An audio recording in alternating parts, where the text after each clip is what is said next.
Well, good evening and welcome to Yada Yahweh Radio. We're here with Kirk this evening, and my pleasure to be with you. It's been an interesting week for me, Kirk. Mm-hmm. I had a couple of things that don't normally happen in a week. How was your week? Eventful, but nothing. Mostly just rained. Oh, yeah. Rainstorms.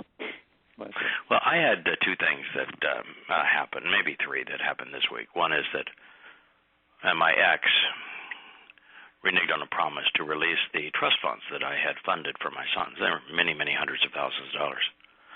And she not only established herself as in a joint survivorship account so that if they were to pass away, she would be the heir of their trust funds.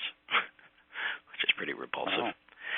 But that here they are in their 30s, and there were no codicils of any kind on these trust funds. So when they were an adult, we were going to rely on their judgment to use them as they saw fit.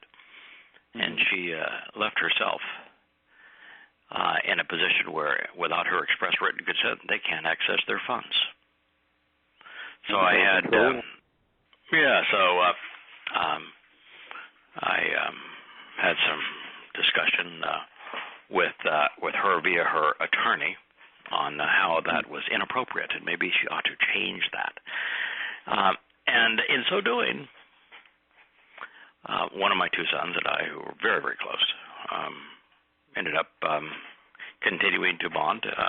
Can be kind of an interesting father-son experience in trying to encourage my son to strategize.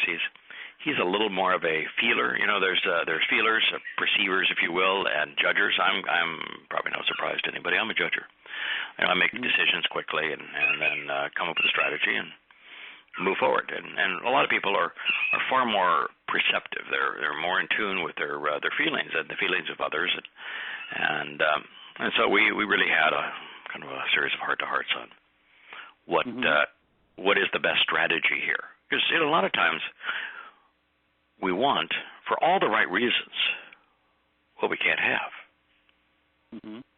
You know, I would have loved to have stayed married if my wife wasn't so delusional and debilitating and emasculating and derogatory towards me.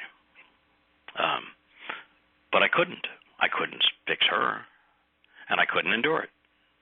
So no matter how much I may have wanted something, I just couldn't do it. I couldn't endure it any longer. And so, we had those discussions, and there's a lot of things like that in life where our heart wants to fix it, but our mind should know that this is not a good thing. And I talk a lot about it, Kirk, because I think it's really important in terms of judgment and in terms of our own execution of our lives. Yeah. And I talk about a lot of times about World War II, where America sought to avenge the death of 3,000 U.S. naval personnel by sacrificing the lives of 300,000. Yes. And for me, that's grossly immoral. We should be remorseful that we did that as opposed to proud of it. When we invaded Iraq because Saddam Hussein was a bad guy, but simply made a bad situation worse, with 1 million deaths as a consequence. It's unless something is done for the right reasons, unless you really thoroughly understand the situation, and unless you know that you have a high probability of making it better, yes, you ought not do it. Agreed. And that is in terms of our witness. Mm-hmm. To walk into a church to say, you're all crazy, there is a zero probability that Christianity is true, or on a mosque and say Muhammad was a sexual pervert and a terrorist. Why would you follow the advice of the most despicable person who ever lived? What do you think your chances are that effort's going to turn out beneficial for anyone? Very slim. Zero. And the likelihood of something bad happening is really high. So that was really part of my week is dealing with issues that are emotional, but from a probability, analytical standpoint, which I think we have to do sometimes.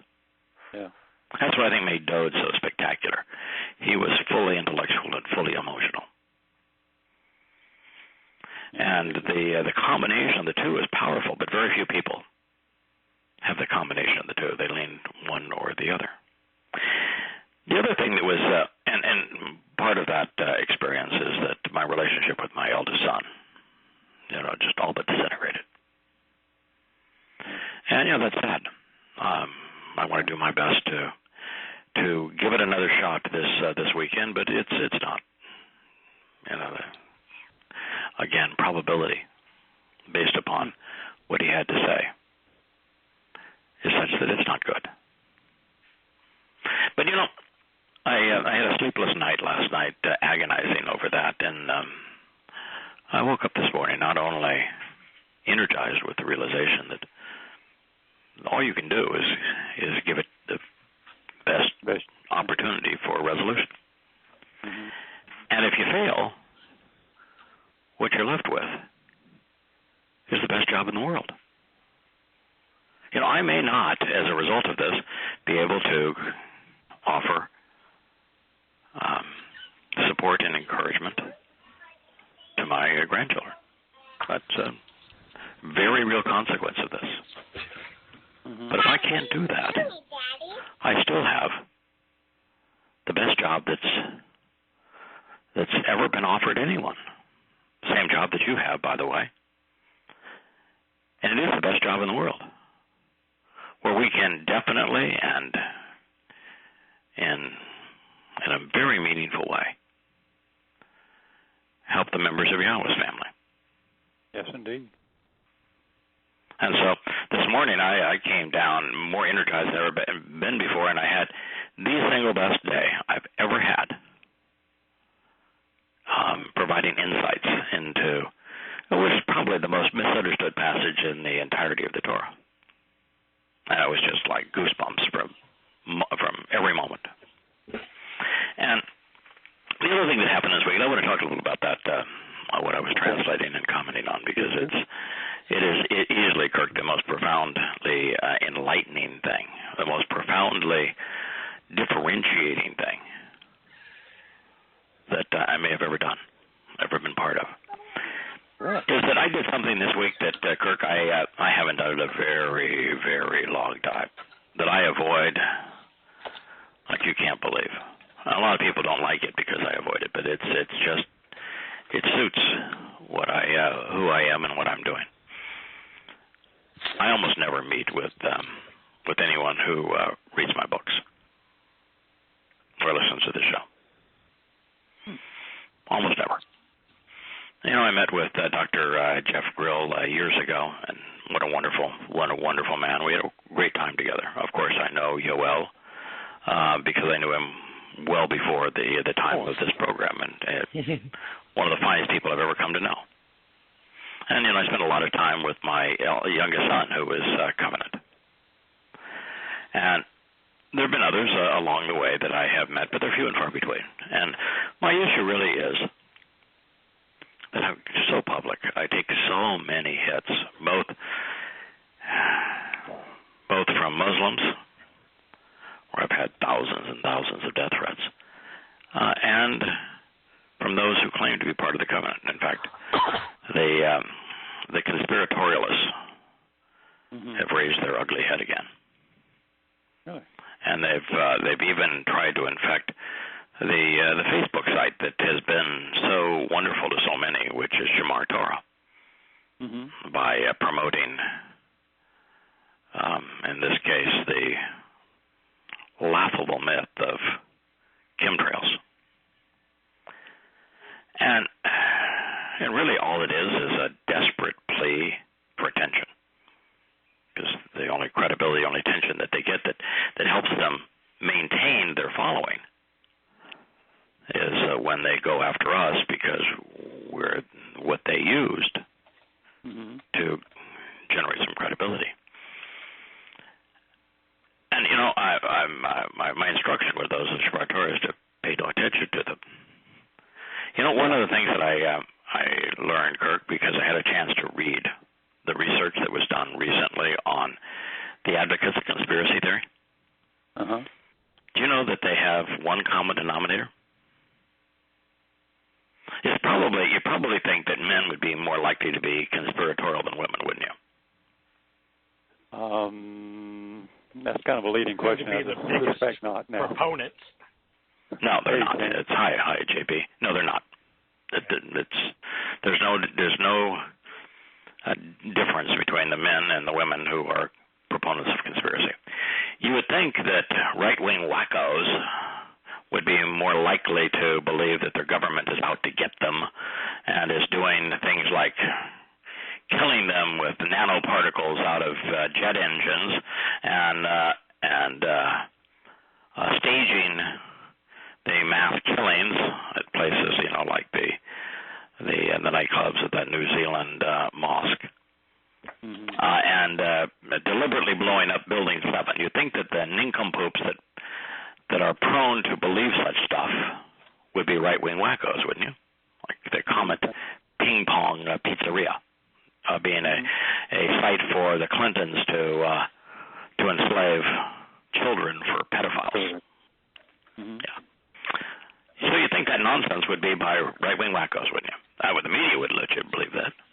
Do you know there's no distinction between the percentage of liberals and conservatives that believe in conspiracy?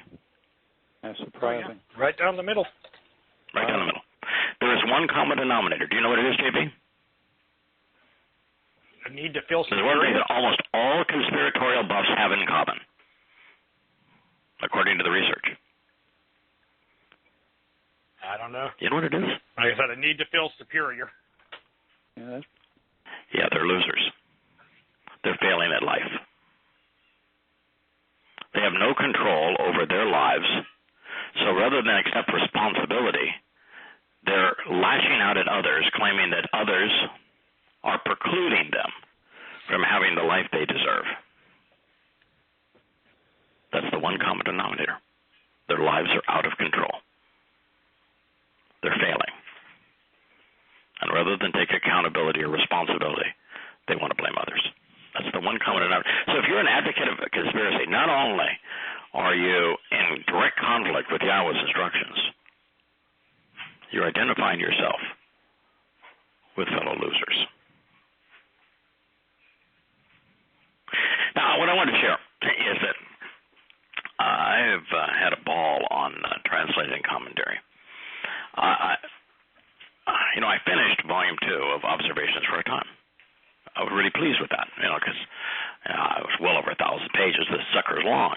And I'd worked on it for a very long time. Finally finished Chapter 13, and I was a chapter on exposing America, and added some really spectacular things with a Mizmor that explains what was being revealed in it, and then the Song of the Sea is the conclusion of it, which is riveting. And I said, I'm all done. But I said, no, I'm not done. Because I started translating the first chapter of Volume 3, and I was going to begin in the parallel passages of the last days that begin in Yirmiyah 48 and make their way through about 51 or 52 in Yirmiyah. Mm-hmm. And you know how the Yah's depiction of the end of the world begins? No. The same way it did in Yashayah.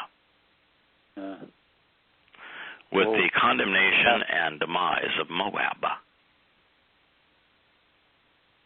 Do you know when Moab, as a kingdom, fought its last battle? Gosh, that was almost Iron Age or something, wasn't it? A long time ago. 850 BCE.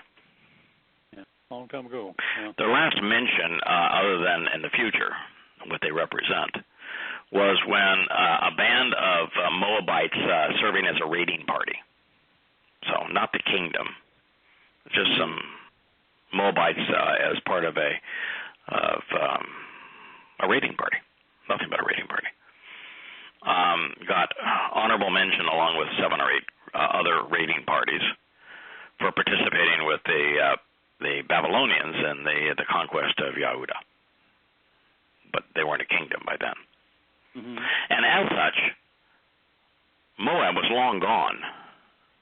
150 years before Yashaya or Yirmiah wrote their prophecies about their demise. Now, for God to say, I'm predicting that a kingdom that had been obliterated 150 years before the prediction is going to be decimated, ain't much of a prediction, is it? No. That's an easy call. That's an easy call. So Moab represented something else. And that was my call based upon history as I wrote the third to last chapter of the second volume. And it's been retitled Where the Torah's Voice Died. And then as I came up against it again in Yirmiah 48, I said, I've done God a disservice. I used history to come to a conclusion. And even if it's right, that's not been the basis of any of these books. No. The basis of the books is, what does God have to say? Yeah. So what I did is I began to translate all of the early stories about Moab, from its first mention to its last mention as a kingdom. And oh man, you just shake with excitement as God explains who Moab really is. Do you know the first mention of Moab, where it comes? No. JB, you're a guy that started off translating Bereshith. There's a clue. It begins in Bereshith. Yeah, it's in one of the descendants of Noah, right? Nope. Lot. Oh, Lot. That's right. Lot. So, in the 17th chapter of Bereshith, God presents the final and fifth condition of participating in the covenant, circumcision. And right after he speaks of circumcision and says, no one's going to participate in this covenant if it's not circumcised, he announces the impending arrival of Yishak. That's Yirmiah 17. In Yirmiah 22, Yahweh picks up the story of Abraham, Yishak, and the covenant with the test, the final confirmation of the covenant with Abraham. Guess where the story of Sodom and Gomorrah stands? You're very close. Right in between them. Oh yeah, because he let them go to the plains, and he chose the plains and separated. Right in between them. And so what you have is the story of Sodom and Gomorrah is not a story of a father telling a bunch of hooligans they could gang rape his daughters. Hardly. It's not that at all.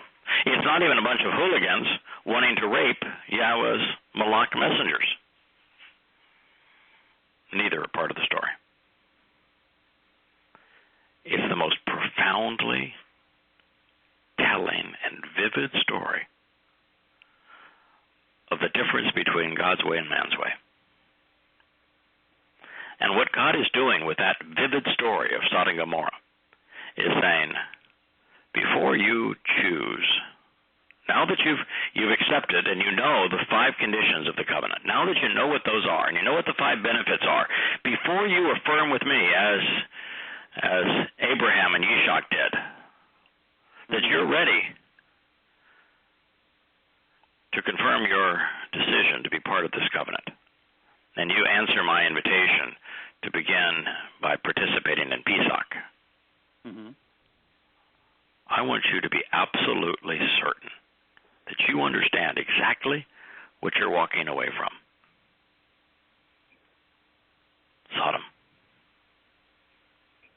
It's the way of man. And wouldn't you know it, as I'm translating this, and I'm finding, wait a minute, this is nothing like the story that reads in the English translations. I mean, there's almost no correlation between the two. I came to realize that based upon a passage that a friend shared with me when I was doing this, Sodom equals Moab. They're equivalent. And Moab equals today's society. It makes sense. Questionable. Moab, today's society, as it is reflected in the life and times of Sodom. In other words, from God's perspective, the world today is indistinguishable from Sodom. Yeah, that's pretty evident. Sodom I think. equals Moab equals today's world of men. And that's interesting. So the story is just riveting, right down to little details. Do you know how many Malak were sent to Sodom? I thought there were 2. There are 2. Mm-hmm. How many witnesses is Yahweh sending to the world of Sodom, circa 2829? 2033, 2? Or yeah, between 20 and 29 and 2033, they'll be here that whole time. Okay. How many? More? 2? 2. Yeah. Yeah, the whole story of Sodom is told with language that depicts not just what was, but what will be. As I say, it's now I've been doing this 18 years. In fact, I was writing this, as you know, it's been 18 books in 18 years. And never have I come across a story that was more perfectly placed or more vividly presented on what we need to know to differentiate between these things, or any place where we had a better, more clear-cut depiction of what God despises, which is people worshiping the Lord as if the Lord were God. Yeah. Remember what Moab was convicted of, and why Moshe, after God said, I want you to kill every man involved with Baal, I want you to kill. Mm-hmm. He stole this. That whole story was about the women of Moab seducing the Israelites into having not only sexual relationships with them, but into worshiping Baal. In fact, it was Baal Peor, which I goofed before. I looked at Or and said, Lord of Light. I was wrong. It's not the Or of Light. It's the Or. The Peor is the Lord of the open and broad way. Wow. How fitting. The Lord of Christianity. Yeah. So. Wow. Oh, my. I tell you, it's one of those things where, I'm still writing it, so this chapter 11 of Volume 2, and JB, I understand that you've updated all the chapters on your site and added all the new ones, with the exception of Chapter 11 of Volume 2, which I told you I'm still working on. When it started, and I had done the whole story of Moab, and it was obvious that Moab was talking about multiculturalism, political correctness, and most especially Pauline Christianity. I think it was like 45 pages, and I think I'm in the mid-90s now and still going. And based upon what I'm finding, I may be at it for another month. But you go where the words lead, right? Absolutely. You just keep on tracking it down until you get the answer. Well, interesting stuff. Well, what we wanted to do today is to conclude Chapter 17. There was Chapter 17, I think the only one, and this is Yahowah 17, is Chapter 12 of Volume 2 of Observations for Our Time. It's the only one where at the end of it, I decided, I think what we need to do is have a summation of each statement, and then just with the summation of that statement, talk about what it represents. So, recognizing that it's been a while since, on this program, big chapter. The prophecies of Yahowah 17 were presented one after another. I'd like to propose a journey through their compelling predictions. This time I want to just emphasize the order of events and try to extrapolate from what was said to what we should expect. Fair enough? Mm-hmm. Absolutely. Okay. All right, 17:1. This is Isaiah 17:1. A prophetic pronouncement regarding Damascus, the weeping sore covered in dung, which is prodded into being contemptible and abhorred. There's a clue. God doesn't much like Damascus. Behold, Damascus is revolting and corrupt, and will be removed from inhabited cities. It is degenerate and unrestrained, and shall be abolished by terrorists. And she shall totally and actually become a twisted and tangled heap of fallen buildings and rubble. No, hard to fathom. 2,750 years ago. This was now. If I were to, no, I'm not going to do this. I'm going to have JB. If you were to play the role of prophet and said, I have a prophetic announcement. I'm announcing here in 2019 that Damascus is going to be uninhabited someday, and it's going to become a degenerate and unrestrained heap of twisted and tangled buildings and rubble. It wouldn't take much to make that prediction. A lot of Damascus is that way right now. I'm going to say Homs is that way. Aleppo is that way. Right? Yes. Go look at pictures of Mosul, Fallujah. They're all that way. It's inevitable. Making that prediction now, slam dunk. People would laugh at you, so yeah, big deal. That's like saying the sun's going to rise tomorrow. But 2,700 years ago, speaking about a place, a city, that would be alternatively controlled by the Canaanites, the Egyptians, the Hittites, the Israelites, the Amalekites, the Moabites, the Phoenicians, the Assyrians, and the Babylonians. And then would be conquered by the Persians, Greeks, Romans, Byzantines, Ottomans, and then controlled by the British.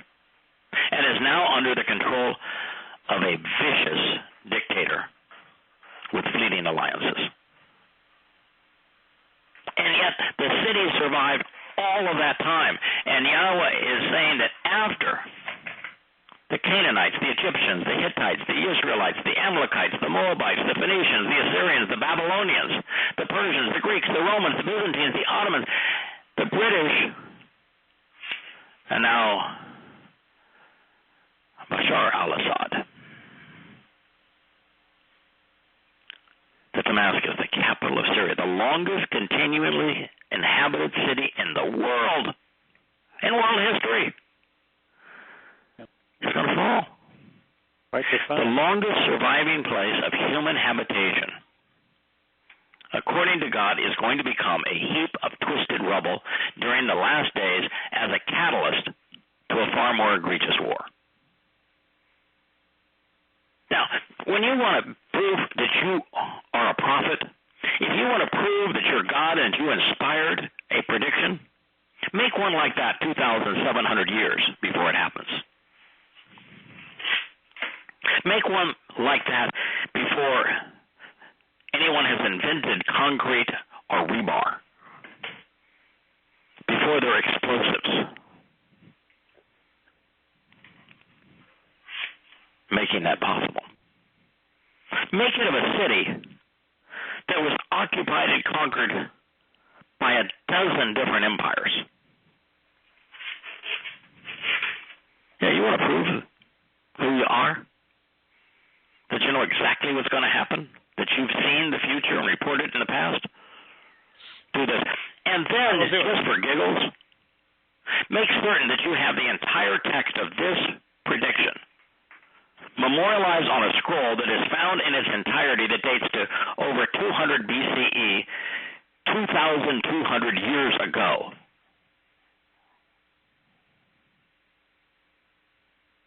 I'll tell you, that isn't enough for you to say, there's no way I'm going to be an agnostic. It's stupid to be an atheist.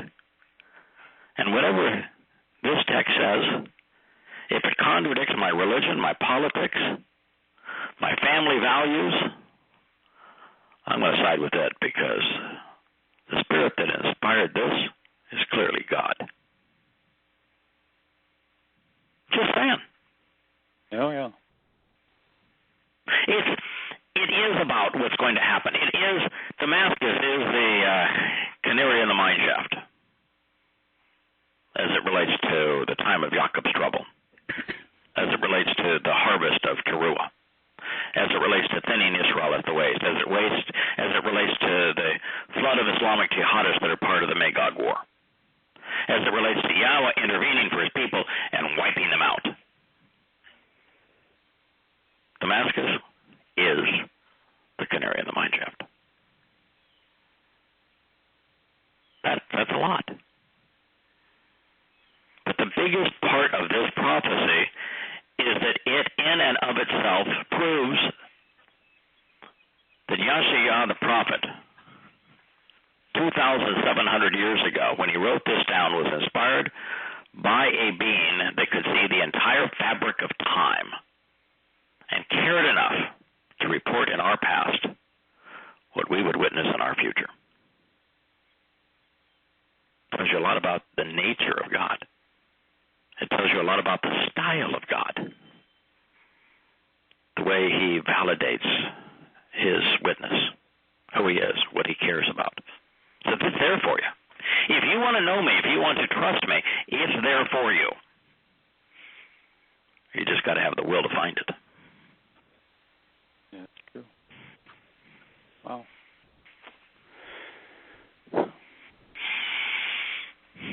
Rejected and abandoned, deserted and destroyed, even damned, will be the inhabited and terrorized regions and populated cities of Aurora, the reputed outcasts and exiles in Jordan and Lebanon. For there will be roaming animals fighting and militant militias along with their helpers, the Ansar, falling prostrate and failing miserably, ultimately ceasing because there will be no one left to terrorize. Yahshua 17:2. All right, so let's start with the outcasts in Jordan. Who are the outcasts in Jordan? Palestinians, so-called. You got it.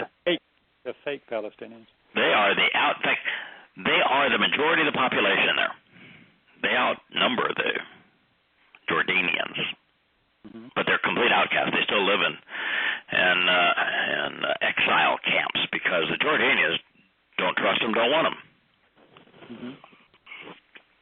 Lebanon has become a living cesspool.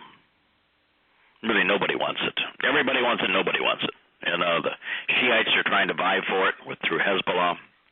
The Sunnis have claimed it's theirs, and there's still the Phalange Christians that used to have some say, although they have been bludgeoned into oblivion.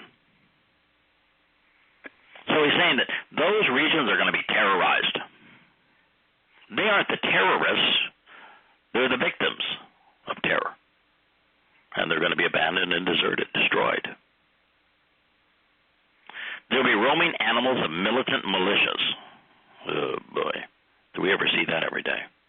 Along with their helpers. When the mighty Mo pulled out of Mecca with about 15 or 20 adherents. Mm-hmm. That's how successful he was over the first 12 years. And he went to Yathrib, which was 3/4 Jewish. And he found that the 1/4 that were not Jewish, that were Arabs, were destitute.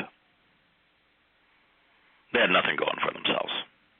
And in Islam, like every religion, there's first-class and second-class citizens. The people of Yathrib, the Arabs there, weren't in the same league as the Meccans, even though the Meccans were few. So they were just called helpers, answer.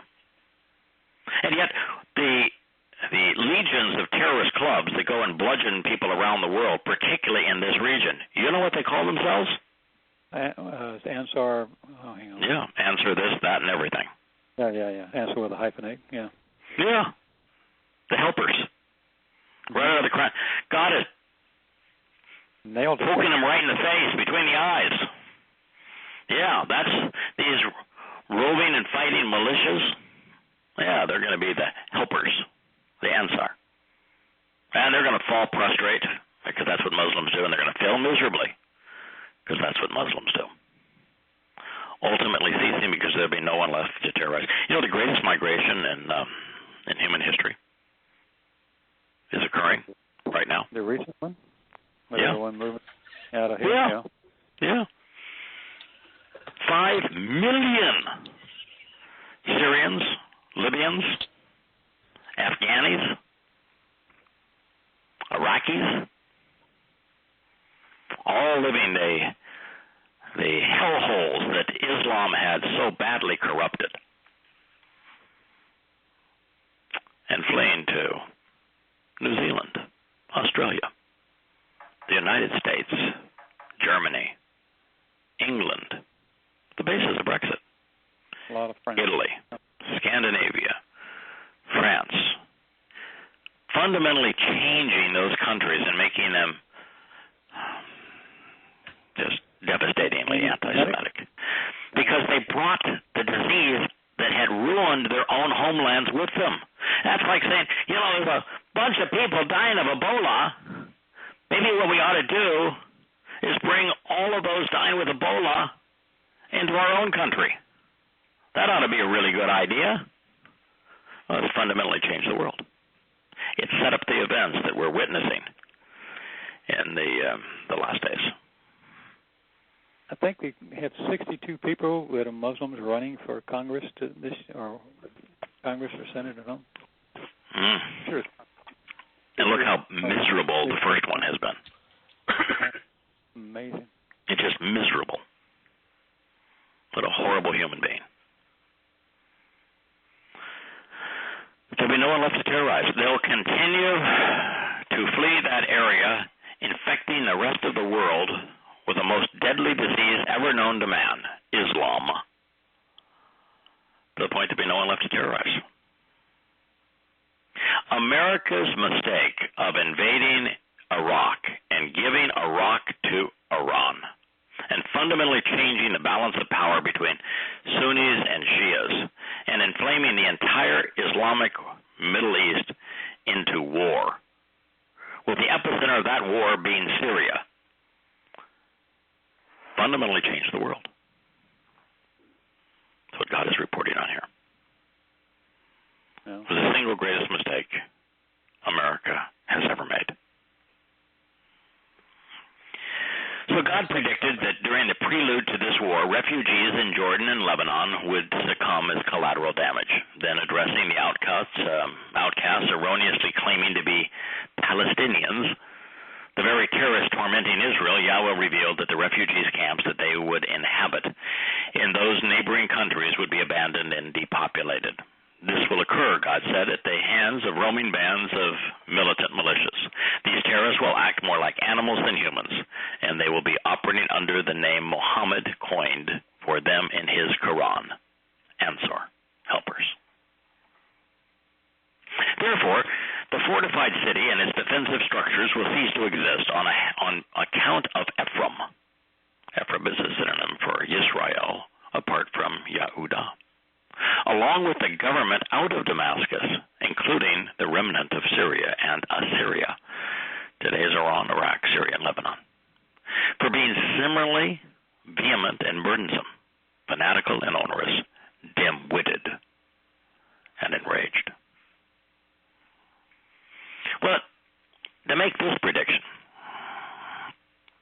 Yisrael would have to exist again, because Ephraim isn't Yehudah. It's one thing for Yehudah. Yehudah existed, survived the Assyrian onslaught. The Assyrian onslaught was different than the Babylonians. Mm-hmm. And its fundamental difference between the Assyrian onslaught and the Babylonian onslaught is the Assyrians were just utterly ruthless. They not only hauled the children of Israel away, they did so they wouldn't return. With the Babylonians, after 70 years, they let Yahudah return. Yehudim were able to return to Yahudah. So that when the Romans came to control that which they conquered from the Greeks, the province that they controlled was the province of, not Palestine, Yahudah. So Yahudah existed all the way through 133 CE, at the time that the Romans decided they would rename the province of Yahudah after crucifying hundreds of thousands of Yahudim and of hauling the rest off into the diaspora, into slavery, salting the land, and turning Jerusalem and the Temple Mount into a retreat, a holiday retreat for Rome's legions, with a temple to Jupiter and another one next door to Hadrian himself. That's when it was named Philistia, and that was the end of Yahudah. That is until the single worst genocide on a singular people in human history. The worst genocide in human history was the Islamic genocide. In the first 100 years after Muhammad's death, they wiped out half the population of the known world. The second greatest genocide in human history was actually what the Roman Catholic Church perpetrated on the Americas. That was a 95% diminishment of the native populations in the Americas. And if you a Roman Catholic, shame on you. But the third overall, and the number one in terms of just one race of people, of course, is the Holocaust. And out of the Holocaust, Yisrael was reborn. Without Yisrael being reborn, this prophecy is impossible. And what is the likelihood? How many countries do you know that after being utterly destroyed, their land salted? I mean, this is like what Rome did to Carthage. Mm-hmm. That 2,000 years later, that the country would be reestablished with the original indigenous people. It's unprecedented. Yeah, Kirk, you're a historian. Why don't you list the other races and nationalities that that's happened to? It can't. The old joke was that was like the Indians getting New York City back. It ain't gonna happen. You can't do it. Right. They wiped them out. Well, in most cases, the people cease to exist. They are completely and totally assimilated. They just cease to exist. Yeah. And because they stayed. That was not the case with Yisrael and Yahudah. Correct. They haven't completely assimilated. Mm-hmm. You know, by the way, it's still an amazing distinction.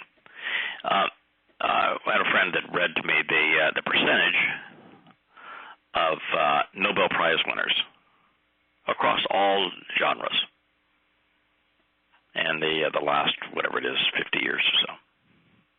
And depending on the genre, anywhere from 20% to 45% are one race of people. Yehudim. Yehudim. Especially in the hard 20 sciences. to 45, almost 50% are one race of people. Do you know what percentage they are of the overall population? About half of 1%. 1.5, 2. Very tiny. Yeah, about 0.2%. Yeah, that's okay. Which means they're 100 times to 250 times more likely to invent something that fundamentally changes the world. 100 times to 250 times. Staggering, isn't it? Yeah. That's insane. So here we're being told that it's not just Damascus. The government of Syria is going to fall.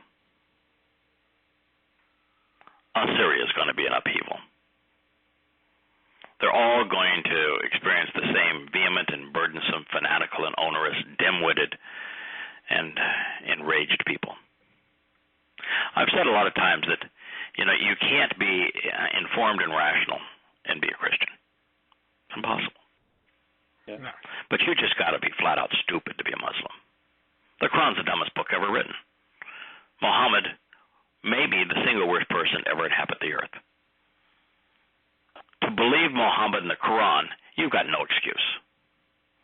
I don't care how pretty your little hijab is, and how nice your smile, or how many prime ministers and presidents tell us we should be tolerant now. To be a Muslim, you are just utterly stupid, dim-witted. Or you're terrified of coming out against it. Well, you can be scared to death. And that's a lot of them in parts of the world. It's a death sentence to come out against it. Yeah, that's true. It is a death sentence to come out against Islam in an Islamic society. It's not a death sentence to come out against Islam in a non-Islamic society. So the Muslims living in the free world have no excuse. No excuse. And yes, it's difficult to get information. But the highest readership of Prophet Doom is in Islamic countries. Internet's a powerful tool. Mm-hmm. And if you're afraid that you're going to die by giving up something that's an utter, disgusting lie, you just don't tell anybody. Right? Mm-hmm. But you most certainly don't go off and kill others in the name of that God. Now, since Yahweh has foretold the outcome of this prelude to war, and has revealed the extent of the area impacted, we know that Sunni jihadists who outman Shia Muslims 4-1 and outgun them tenfold based on the combined military expenditures on both sides. $165 billion annually for Sunni nations versus $17 billion for the majority Shia nations. You know that the South was destined to lose the civil war against the North based on very similar numbers. Yeah, one cannon. They weren't quite this extreme. Yeah, it wasn't this extreme, but that was impossible. The South had no chance whatsoever of prevailing. They were outgunned and outmanned. This is even more extreme. And they're going to prevail after a long fight, perhaps lasting a decade or more, culminating between 2025 and 2027. The civilian populations will be devastated in the process, causing the mass exodus of Muslims the world has recently witnessed. And Islam is going to be red in tooth and claw, vehement, fanatical, dim-witted, and enraged. This, of course, means that the peace process will fail, as will diplomacy. Assad, who is currently winning this war, will lose. And carnage is going to grow from hundreds of thousands to millions. 17:3. The children of Israel, those individuals who engage and endure with God, shall actually continue to exist, prophetically declares Yahweh, of the vast array of spiritual messengers and envoys.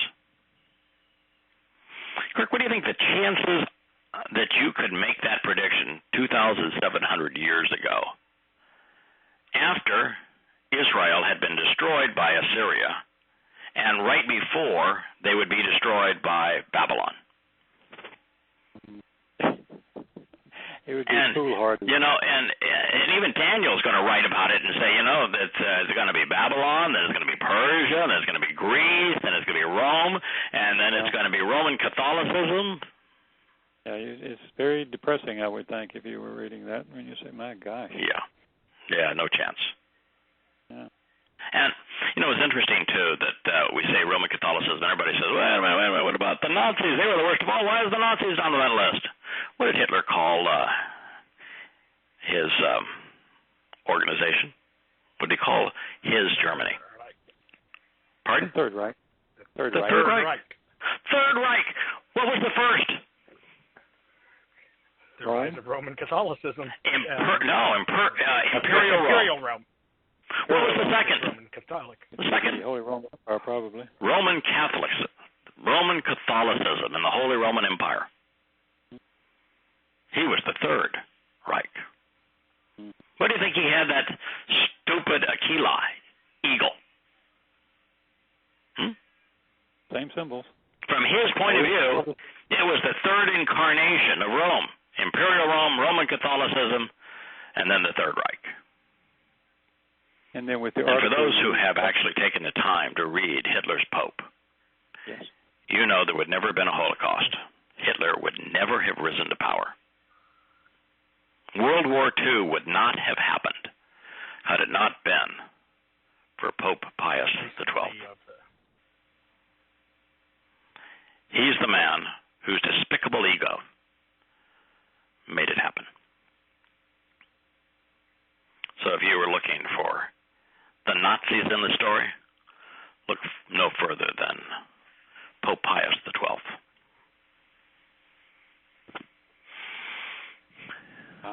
The region associated with the Northern Kingdom is going to be at risk, but as a nation, Israel is going to survive the Syrian war.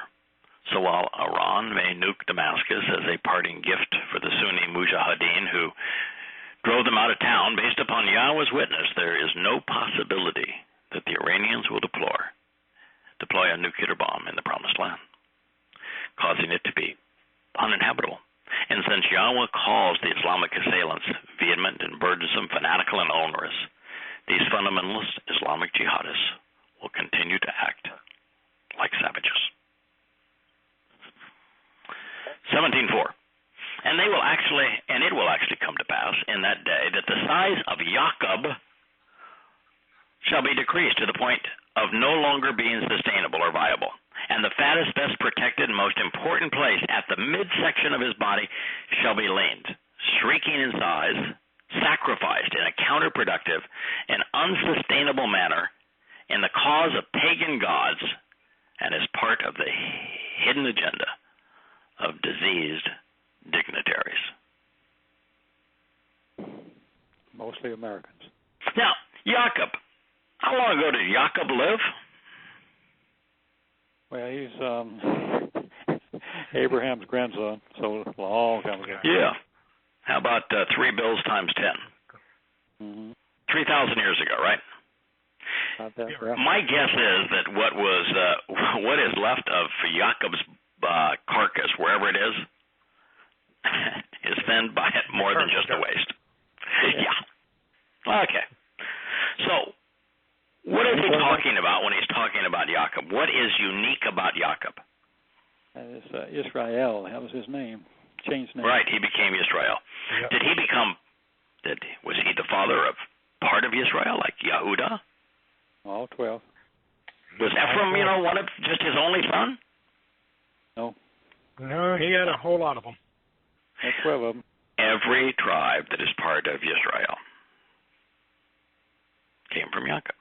So what Jacob represents is the totality of Israel. So the country of Israel shall be decreased to the point that it is no longer sustainable or viable. And the fattest, best protected, most important place at her midsection shall be leaned, shrinking in size. Where's the midsection of Israel?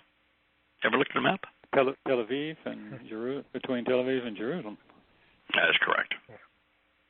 What percentage of Israel's population live between Tel Aviv and Jerusalem? Probably around 70, don't you think? Yeah, about 70%. Yeah, it's up there. Yeah, that's right.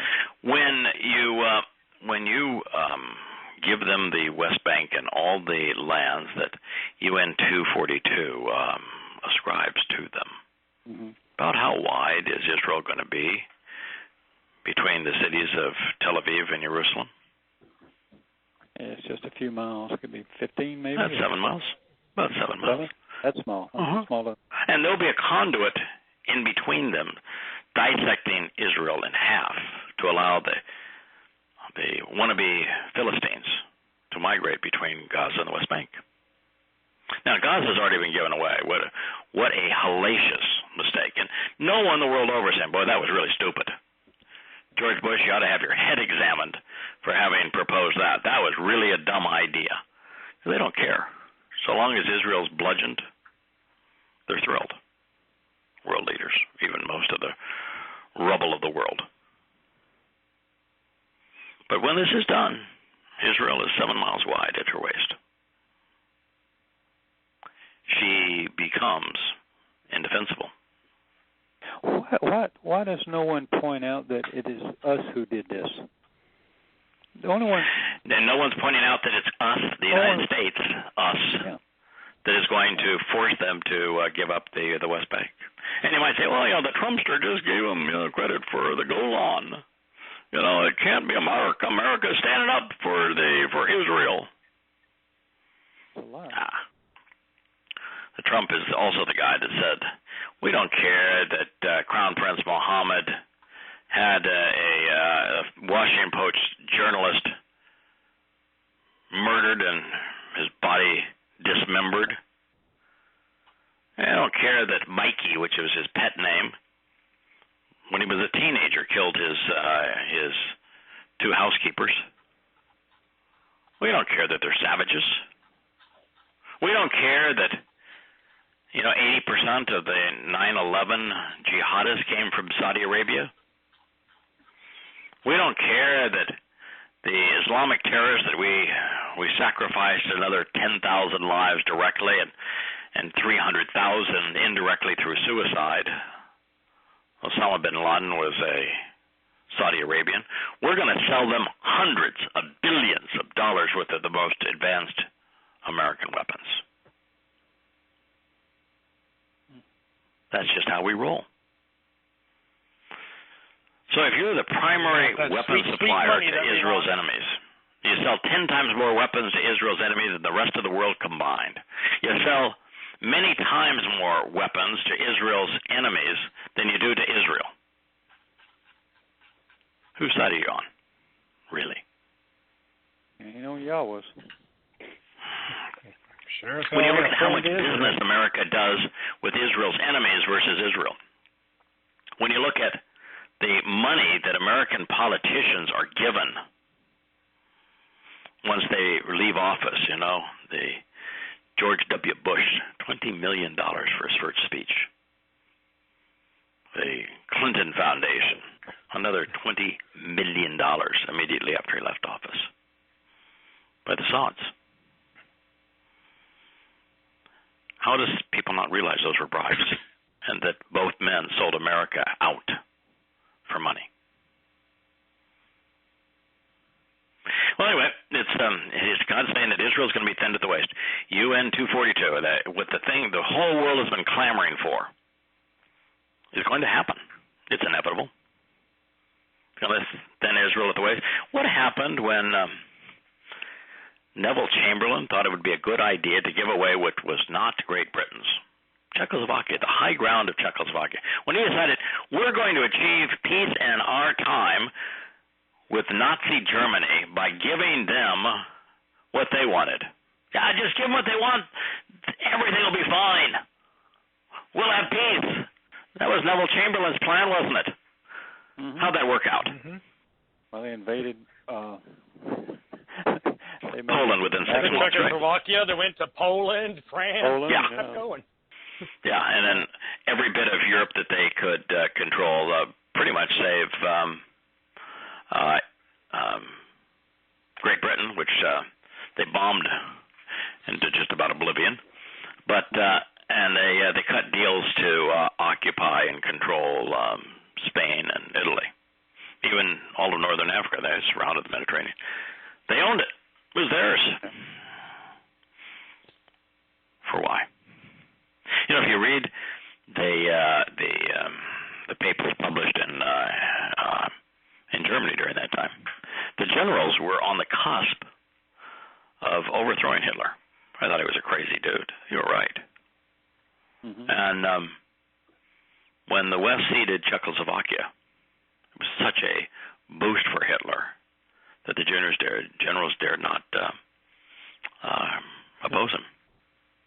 Now, of course, the single greatest victory that Adolf Hitler achieved in his rise to power was the treaty that he signed with the Roman Catholic Church, which dispersed the German Catholic Party and had the Roman Catholic Church endorse the Nazi government of Germany and give Adolf Hitler a green light for the final solution. Hitler spent more time working on that agreement than any other thing he ever did. But anyway, that is the historic precedent. Neville Chamberlain gave the Nazi Germans what they craved: the high ground of Czechoslovakia, and the consequence was World War II. The United States will seek to appease Islamic jihadists after they've destroyed Syria and Iraq and Iran and Lebanon and Jordan and Syria, and they're poised to bludgeon the rest of the world and say, well, what they want is Israel. Let's just give it to them. It'll lead to World War III. Yeah, and the world lead to World War III. This prophecy doesn't explain how the proxy war being fought in Syria leads to the divestiture of Israeli land, but we have a historical analog from which to draw conclusions. A similar war was fought in Afghanistan, 1978 to 1992, when America rented the Taliban and al-Qaeda from the Pakistanis and then armed them. The Islamic jihadists recruited and deployed sympathetic Sunni Muslims from all around the world to wage war against the pro-Soviet government. The fighting between the Islamic Mujahideen and the communists, as well as between the rival jihadists, was so savage, America's grand plan caused over 1 million Afghani citizens to die. Another 5 million were forced to seek asylum. Their country, which was all but destroyed during the war, was further ravaged by the Taliban, who replaced the Mujahideen who had disposed of the secular government. Well, this is going to play out again in Syria, ostensibly because mankind never seems to learn from history. But this time, the population is much greater. The location is much more vital, and the weapons are much more lethal. We should expect that what happened in the aftermath of the great jihad in Afghanistan will occur again, but to a greater extent. In the decade after the Sunni victory in Afghanistan, once tens of thousands of international terrorists returned home, going back to Africa, Asia, the Americas, Russia, and Europe, they continue to be terrorists.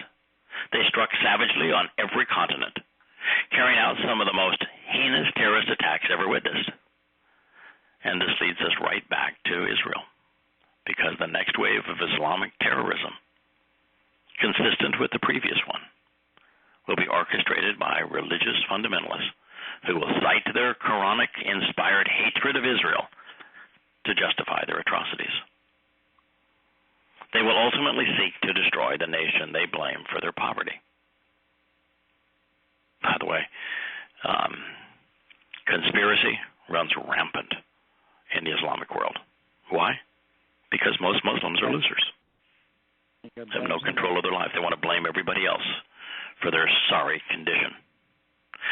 I used to work for a Muslim family, and they all swore up and down the Holocaust never happened. That was a conspiracy by the Germans. You want to announce who you are? You want to declare the world who you really are? Promote a conspiracy. You might as well just put the big L on your forehead. Internationally, the rapid decline in support for Israel will be seen as an invitation to invade, precipitating carnage on an unheralded scale. The flood of Islamic terrorists will be so great worldwide, Israel will be sacrificed to appease the most intolerant and indoctrinated, the most destructive and deadly people on earth. Since past behavior is the most accurate indicator of future behavior, this is the most likely scenario. The devastating conclusion of the proxy war in Syria will lead to a tsunami of terrorism sweeping the globe, and then to Israel. It's going to be sacrificed in a failed plea for peace. Now, this was written 2,700 years ago. Mm-hmm.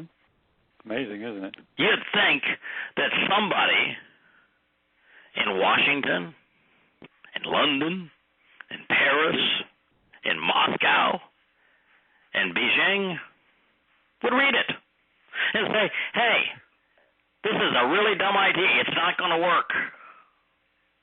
We need Plan B.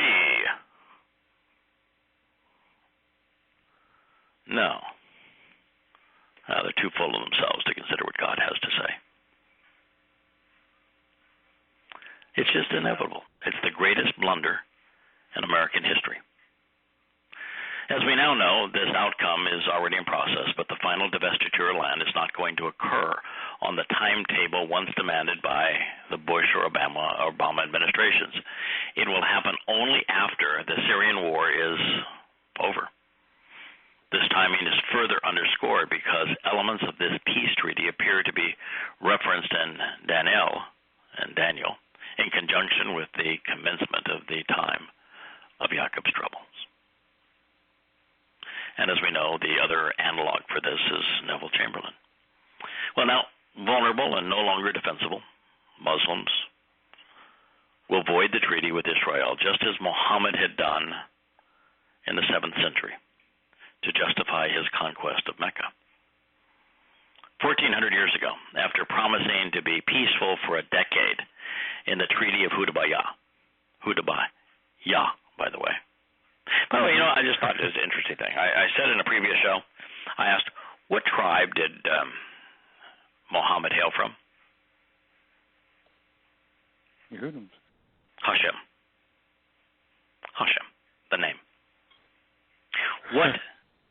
What city was he born? Yathrib. Mm-hmm. What was the population of Yathrib? The mix? Mostly I can answer that question. 75% Jewish. Mm-hmm. His father died, and yet his mother, a widow, still had enough money to hire somebody to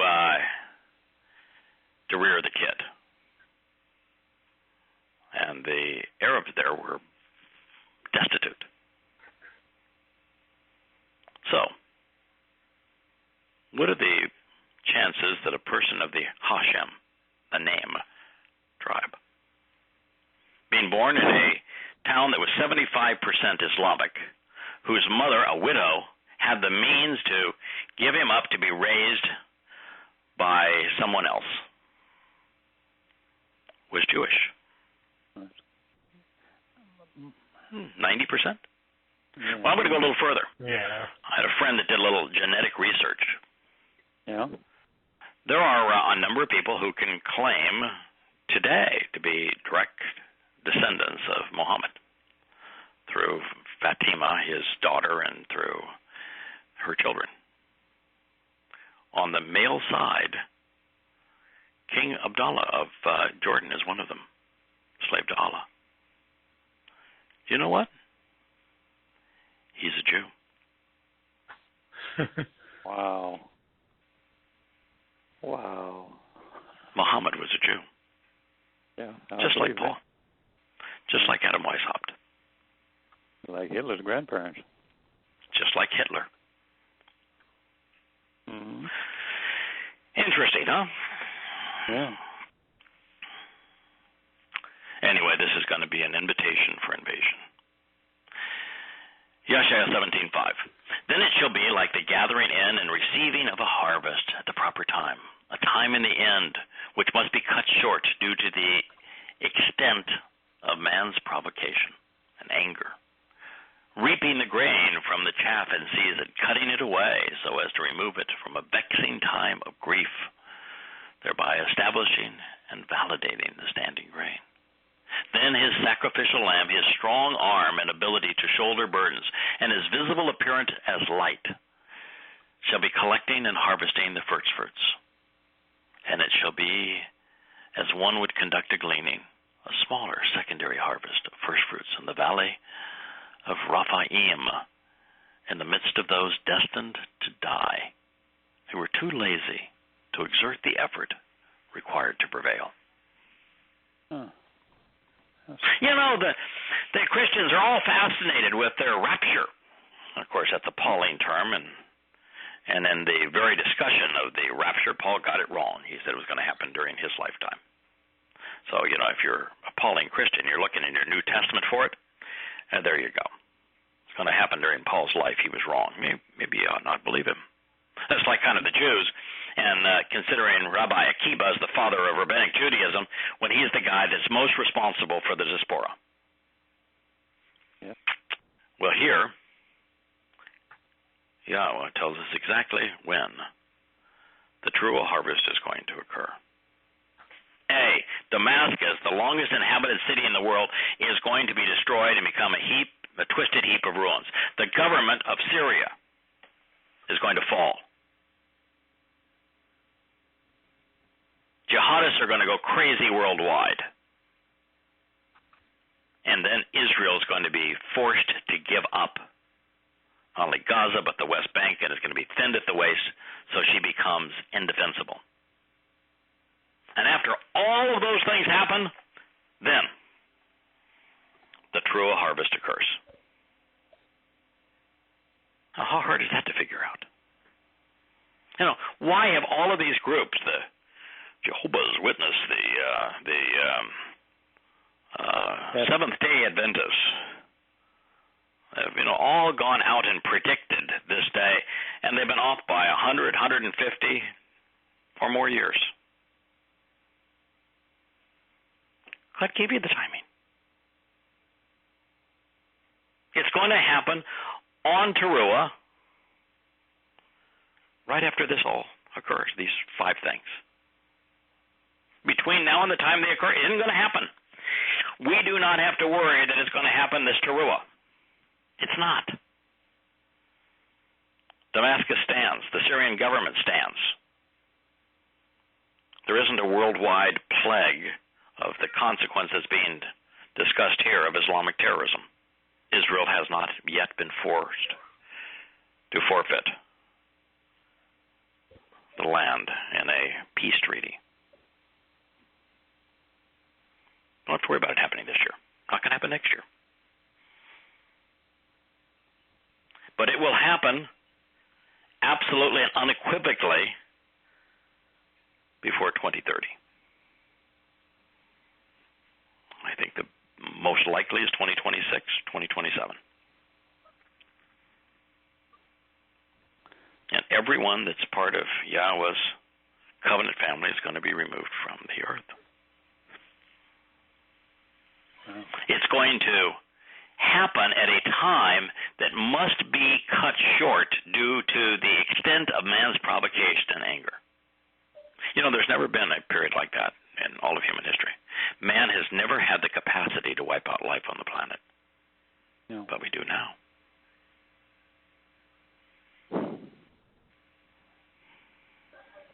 Wow. So, from the valley of death,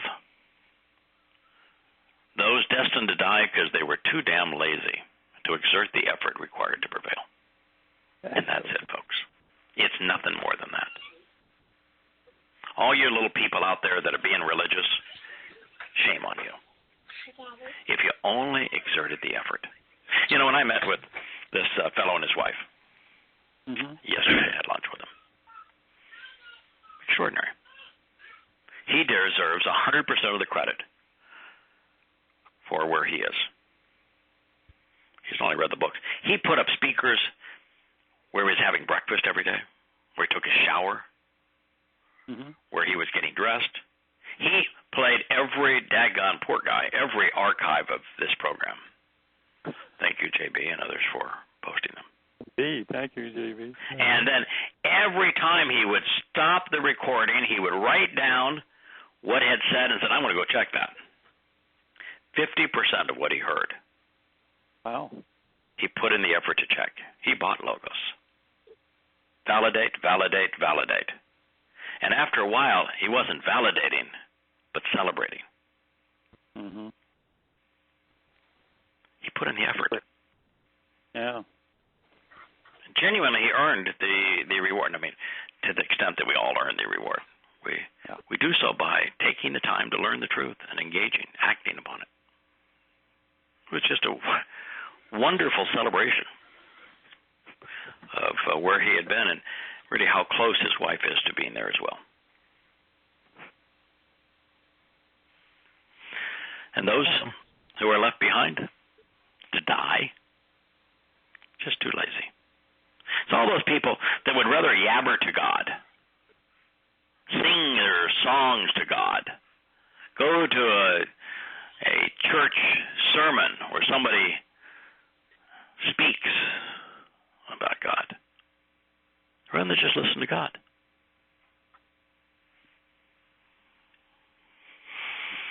Right before the Muslim attack. Pardon? I said that just seems like the easier way to go to me, and then I can actually approach you because I verified it. Here. Yeah. And after a while, you go from verifying to celebrating. You still do the checks, but the checks aren't checks to say, well, is this translation accurate? You do them because you learn so much more when you do it yourself. And when you do it yourself, the material becomes part of you. Remember how many times I said, please don't cite anything in any of these books until you own it, until you understand it, until you agree with it, until rather than presenting, well, this is what this guy wrote in Yada Yah, you can say, because this is what God said. And when you go from just reading it, and then from validating it, to expanding your knowledge because you engage, to translate words yourself, becomes part of the fabric of your life. And that's what he did.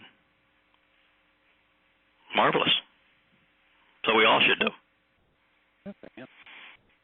So this is going to occur on Yom Towrah, the first day of the 7th month on Yahowah's calendar, and since God transitioned from his declaration regarding the impending destruction of Syria to the immediate divestiture of Israeli land, using the phrase, in that day, these events are going to play out in swift succession, most likely in the same year.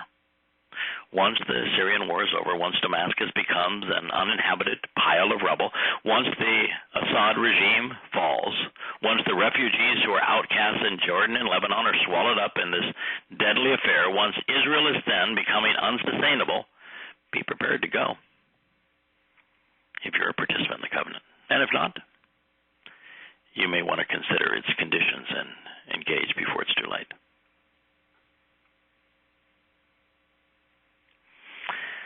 And in him, in Jacob, and thus Israel, there will be those souls who will be spared and survive, and the physical bodies of those who will be left behind, gleanings of those purposefully left on the vine, as in going around at the right time of year to remove them from a threatening and dangerous situation, encompassing them as a means of harvesting an olive tree, 2 or 3 ripe olives, from the top uttermost branch, 4 or 5 on its fruitful and productive branches, which are separated and cut away.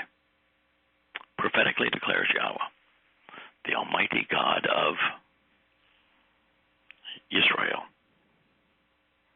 It's interesting.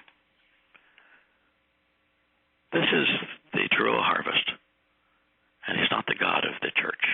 He's not the God of Christians. He's not the God of Gentiles. He's still the God of Israel. Pretty hard to promote replacement theology on that basis, isn't it? Impossible, I would think. Pretty much impossible. 2 or 3. I mean, it's 2 or 3,000 from the uppermost branch. The uppermost branch is Israel. The fruitful branch are Goyim. Wait. So we're talking about 7,000 people. 7,000 people is more than I think some of those that I respect very much in our group. I get lots of emails from people I have a very high regard for that says, no, it's got to be 700. It can't be 7,000 based on what we know. And I understand that, and I'm disagreeing with them, but doesn't mean that I agree either. I think the number really is going to be 7,000. I'm getting now 2 letters a week from people that I've never heard from before that are covenant. And the target audience for all these books always has been and always will be Yisrael, Yehuda. And things are going to get really bad for Yisrael and Yehuda. And one of the advantages that Yisrael and Yehuda has over most Goyim is that, like this, the woman that was just so charming, and what a lovely lady. She and I'm leaving the people being honest, because no one could possibly guess who they are. So I'm not divulging any inside secrets about them. But she said during lunch, she says, you got to read these books with a dictionary, inferring that the vocabulary was reasonably advanced, and it's probably true. And it's true because I'm not willing to dumb it down. And Yahweh's really smart, and I'm going to be on my best game. If I've got a word that's more ideal for what he's trying to say, I'm going to use that word. I think Scott's really smart, and I want to give him credit, and I want to reflect to the greatest of my ability what he had to say. And she says, so you have to read it with a dictionary. Well, remember I just shared with you that Israelites are between 100 and 250 times more likely to be brilliant. Do you think that Israel is going to need a dictionary to figure this out? No. When times get tough, and Israel learns that they don't have to accept dead God on a stick, that they don't have to accept the God that they're accused of killing, that they don't have to accept a Jesus Christ. When they realize that the person that is calling them home is right at their heart, it's Dode. When they realize that, and they stumble upon these predictions as they're presented in the language that they all speak, English, there's going to be 7,000. I'm sure of it. Yeah. And 7,000, you'd say, well, that's pathetic. There's 7 billion people in the world. Oh, it's a really good number. A really good number. Oh. I'm clearly Yahweh is a blend of extrovert and introvert. I'm a blend of extrovert and introvert. You put me in a crowd of like 100 or so people that I don't share anything in common with, and man, I'm going to die 1,000 deaths. Get me out. I mean, my whole body is going to scream, get me out of this place. Well, a true extrovert would draw energy from it. You put me in front of everybody and give me an opportunity to share what I've come to know about Yahweh or Islam or Christianity. I'm going to be excited to do that. But just being in a crowd of people that don't want to. What happened, and this is my people, I say, well, you can't call God an introvert. Sure I can. What happened every time Yosha? Every time Yosha was in a crowd of people, what did he do? Tried to get away. Immediately. Did he pick 12,000 disciples? 12. No, 12. Good point. Yeah. He's as much introvert as the rest of us. 7,000, that's a lot. Yeah. That really is. That's a lot. It's a good number. So those who are called out of the world at this time are described as standing grain, and then as ripe olives. That's two of the three metaphors. Yahweh has three metaphors to explain who the members of his family are. Grain, olives, and grapes. Those three things have something in common. They all have to be crushed before they produce the product that they're best known for: olive oil, bread, and wine. I began the show, and I no longer feel like it's indulgent for me to share aspects of my life. And everybody knows I have a dog named Asher. I have a boat named Kara. that I live now down in South Florida, Fort Lauderdale. They know about my relationship with my youngest son, the fact that I'm divorced, and the reasons for it.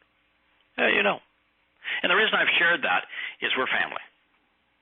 And as we progress through this, there are just times where I think it's important to know and to feel a sense of connectiveness. And this is one of those times where it's important that we know what God is doing and when He's doing it and why He's doing it, and so to see these events transpire in this way, and I'm surrounded by Jews here. Mm-hmm. It's overwhelming percentage of the people that are my neighbors. And you know what? Something else that's really interesting. Not only are they all really lovely and fun-loving people, they're almost all homosexuals. It's interesting, isn't it? Mm-hmm. That you know what the most homosexual city is in the world, too? I mean, just speaking of that. By the way, I know that there's a lot of Christians that want to associate Sodom with homosexuality, and there's no tent of homosexuality there, but it's Tel Aviv. So God's definitely has an issue with there. But those three things are all crushed to be effective. And the reason I was sharing that is when I had this issue yesterday with my youngest son crushing my heart. My eldest son crushing my heart. I woke up this morning more inspired than ever to be productive. And it may have been the single most productive day I've ever had in translating insights and commentary. Big statement. There is an advantage of being crushed. Israelites are going to be crushed as we move forward over these next 10 years. And out of that's going to be the sweetest wine, the tastiest bread, the most brilliant light. That's where our character is forged. It's where our backbone is established. When the going is easy, it's easy to get going. But when it's tough, that's what defines our character. So, that's why I share sometimes.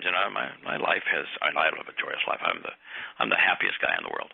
I mean, I really am the happiest guy in the world. What a wonderful opportunity to be doing what we're doing, and I'm not alone. That's the common denominator of everybody in the covenant.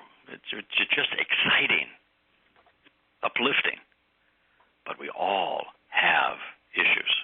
We all have challenges, and it's through those challenges that who we are can be seen by others. How we grow. Do you think that Yahweh has it easy? How'd you like to be God over this Sodom? Because He just didn't wipe us out. Sometimes when you look. One of the things that struck me as I was having read this email from my eldest son was, so now I know how God feels. And this was over an instance. I've done a lot of things in my life that I'm not proud of. A lot of things. Boy, I would love a mulligan on that one. This happened to me over something that was probably the best thing. Best I ever done. It was the one thing that I had done where everything over the past 35 years, from its very inception to this point, every single move along the way was genuine, forthright, honorable, selfless, generous. I can't say that about a lot of stuff. I'm flawed like everybody else. But this was one thing that I had really done right. And it caused my son to write language that was hateful. And so I thought a moment for Yahowah. Think of what He did for us vis-a-vis Pesach and Matzah and Bikurim. Think of the aggravation that He went through to liberate His people, to establish the covenant, to defend Israel. And all the while, his children were twisting the best that he had done and showing their not just lack of appreciation, but actual antipathy towards the God who had done all these marvelous things for them, who had consistently been forthright and generous, selfless. And so, to have that experience is really a good thing. Because the best way that we have, the best opportunity we have to be genuine when we are conveying Yahweh's testimony and explaining what it means in our lives and what the opportunity is, if we can see the world from his perspective, and if we speak from his perspective, then we're vastly more effective than we can be in any other way. When we translate from his perspective. But how do you get his perspective unless you have those experiences? And yet you have the Yishak moments. And you have the aha moments with Abraham. You have the Debarim moments with Moshe. You have the Mizmor experiences with Dod. If you don't have both the celebration of family and the anguish of family, how in the world are you prepared to explain Yahweh's interaction with his people? You know, yes, he used standing grain, grapes, and olives, all three of which have to be crushed to be useful. All three are spectacular. You know, I had a cheater form of Pesach tonight. I cooked the best rack of lamb I've ever barbecued. And I had my, because I just love olive oil and bitter herbs. I had my olive oil and bitter herbs. I had my red wine. And my cheater version of it, because it's not Pesach, I had a French baguette as my dipping bread, because it's not yet Pesach. And there must have been, last night I dined alone, because just the timing of the show and everything. I must have exclaimed 30 times during my meal, just, good God, this is a wonderful meal. I am so delighted that you love lamb. I'm so delighted that you love dipping bread and olive oil and herbs. I am so glad that red wine is the beverage that you've decided to augment your meal. Because I could eat this every day and be. It was just so good. It was a celebration of flavor. I had never had lamb before until the first time I celebrated Pesach, and it's become my absolute favorite piece of meat. If I could afford it, I would eat that all the time. I love lamb. Oh yeah. Now I'm a little bit of a Torah snob when it does come to my lamb. You know, Yahweh's not big on us eating the fat on meat. Yeah. And lambs can be a fatty meat. You should see me work my rack of lamb over before I put it on the grill. And then I figure if the bitter herbs are good for that olive oil dipping sauce, it's going to be really good on the lamb. And so, man, I have my favorite recipe, and I coat my lamb with olive oil and then all of my favorite herbs. And the only way I'll make it is over an open flame. I'll barbecue that sucker. And, I've been contemplating the idea of smoking one just not for Pesach, but just to see how it comes out, because I love good smoked food. That'd be great. But for Pesach, I always throw it over. You really don't have to smoke lamb because meats that are smoked are usually meats that have a toughness. Whatever they call that is I don't know if it's the cartilage or whatever it is in the meat that has to break down for it to be tender.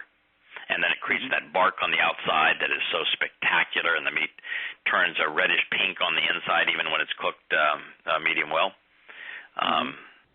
So much flavor. And so I think it'd be a fun experiment with lamb. But yeah, man, I grill mine, and when that olive oil is kind of sizzled and seared with and impregnated with all of those wonderful herbs, and I love rosemary and marjoram and thyme and a little basil and salt and pepper, and it goes on and on what I put on it. And wow, it's good. He's got a little rosemary plant in the backyard. I go snip off and put in some fresh rosemary on it, and oh yeah. And fresh rosemary on it. The only thing that I would add to fresh rosemary to get my favorite rack of lamb is I happen to like roasted garlic. I'm just a huge fan of roasted garlic. You don't want to be around me when I've had my favorite meal because it's going to have roasted garlic in it. And so I always encourage going to dinner with friends that also like roasted garlic. If we all ate it, then it doesn't bother anybody. Yeah, it's not a big deal. No, it's not a big deal. But we're getting close to celebrating Pesach. Another 10 days or so. And 19th. Yeah, a little more than 10 days, 14 days. I can't wait. But so we're at 17:6, so we got a little ways to go here before we finish this chapter, and I just think that the prophetic nature of this, and so many people interested in prophecy, and with this giving the timeline of everything that's going to happen between now and Yah's return, this is worth our time to go through this, and we may take a step back rather than a step forward, and go to 15 and 16 rather than 18 when this is done, because I probably won't be able to help myself. And I've sent you all early versions of chapter 11 of Observations of Our Time, which I renamed Where the Torah's Voice Died. Because Moab, by the way, was where the Torah's voice died. Torah's voice was Moshe. Mount Nebo is in Moab. Moab is a tiny little place, and that is where the Torah's voice died. And, of course, the voice of the Torah was mutilated in Paul's letters, Pauline Christianity.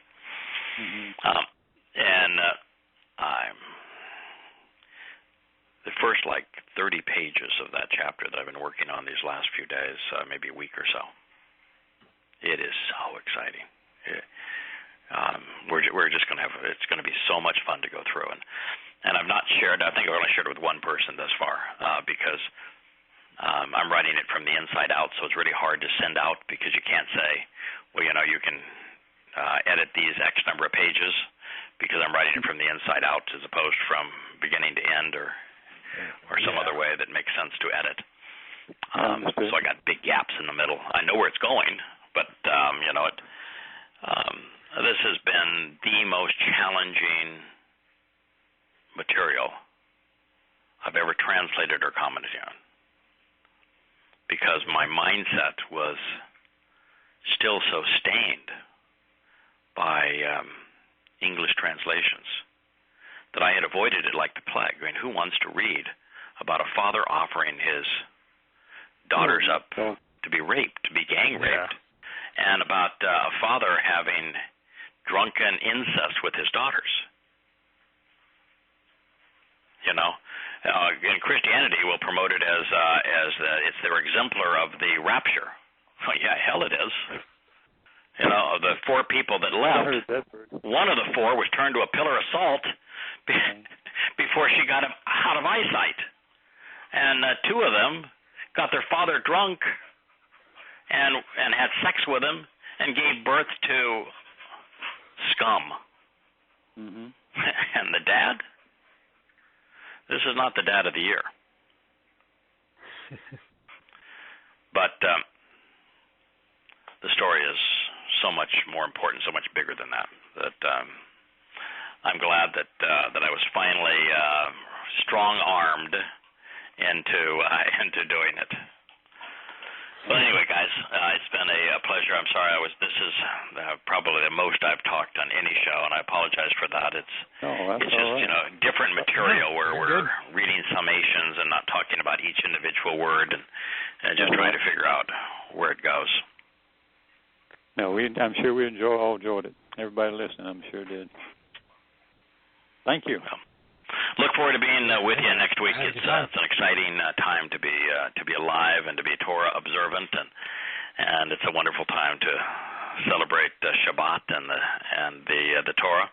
Asha says hello to everyone out there in listener land. She's gone from being the cutest little puppy you ever saw that you could palm in one hand to being about 1.5 feet tall and 3.5 feet long, maybe 4 feet long, and she just looks like right now a thin and cute Labrador. She's lost her puppy, although she has not lost her.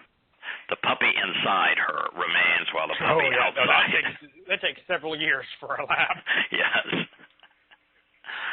But oh my goodness, is she adorable and smart? Oh, this dog. I mean, already she knows that you want to open a door, you reach up and you pull down the door handle. Oh wow! I mean, you want to go for a walk, you go off and get your leash. There you know,